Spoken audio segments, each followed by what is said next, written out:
Quote, retreat by Sandor. One quote, one reflection, one thought that could bring a moment of light and energy to your day. Join me as we take a look at today's quote. The quote is by Confucius. Born 551 before Christ, died 479 before Christ. It reads, "When it is obvious that the goals cannot be reached, don't adjust the goals, adjust the action steps." Let's take a moment together to explore the messages within this quote. Here's something that might surprise you. One of the most revolutionary ideas about achieving success comes from a philosopher who lived 2,500 years ago. And it completely challenges how most of us think about reaching our goals. That's fascinating. You're talking about Confucius and his quote about adjusting actions rather than goals, right? The context of when he developed this thinking is really remarkable. Exactly. And what's really mind-blowing is that he developed this wisdom during the spring and autumn period in China, a time of complete social chaos and upheaval. Instead of suggesting people lower their expectations, he came up with this incredibly practical approach to achievement. You know what strikes me about that historical context? It's how he managed to create such an optimistic philosophy during such challenging times. Well, that's what makes it so powerful. He wasn't just theorizing from some peaceful monastery. He was actively dealing with political instability, social unrest, and personal setbacks. Yet he maintained this belief that with the right approach, ambitious goals were still achievable.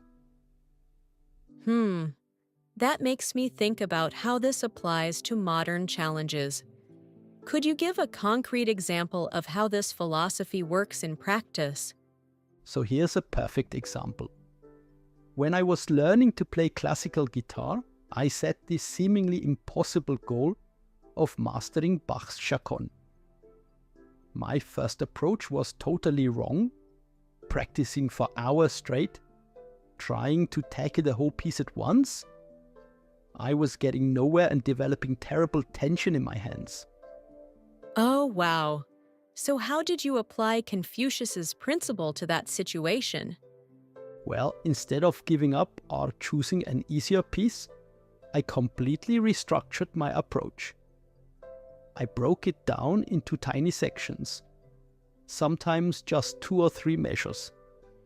Changed my practice schedule from marathon session to multiple short bursts. Even modified my technique to better suit my hand size. The goal stayed exactly the same, but the path to reaching it became totally different. That's exactly what makes this philosophy so practical. It's about being flexible with methods while staying committed to the end goal. You know what's really interesting? This approach actually influenced Chinese civilization for centuries afterward. The civil service examination system, which became the backbone of Chinese bureaucracy, was built on the same principles of continuous adaptation while maintaining high standards. That's such an important historical perspective.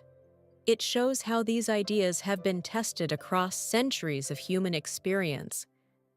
And here's where it gets really relevant to today. Think about how many modern challenges this applies to. Whether it's adapting to remote work, dealing with technological disruption, or addressing climate change. The goals remain constant, but we need to be incredibly flexible about how we achieve them.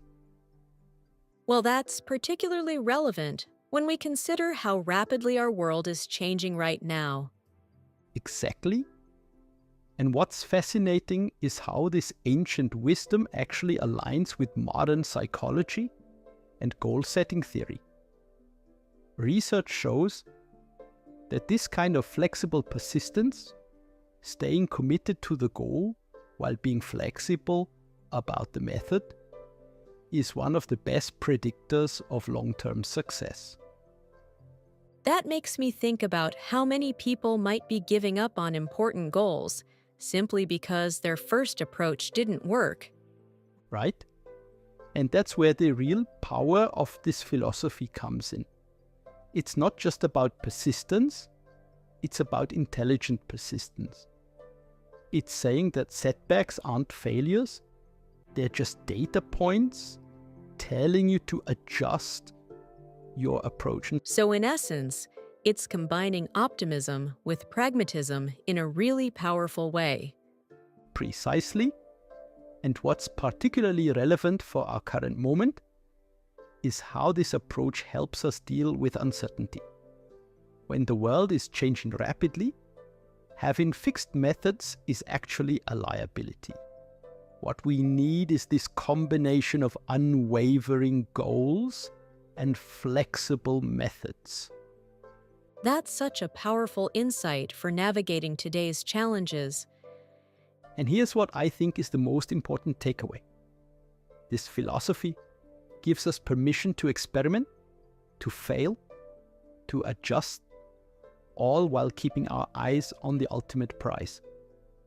It's not about lowering our ambitions, it's about being smarter about how we pursue them. That really does feel like the perfect way to wrap this up. Ancient wisdom that's perhaps more relevant now than ever before. Indeed. And maybe that's the ultimate validation of Confucius's insight. The fact that his principle about maintaining goals while adapting methods has itself proven adaptable enough to remain relevant across 2.5 millennia of human progress and change. With that, we conclude this exciting episode. If you enjoyed this episode, I'd appreciate a like and a comment. Don't forget to subscribe. Thank you. Your support truly helps this channel grow. See you again tomorrow. Yours, Sandor.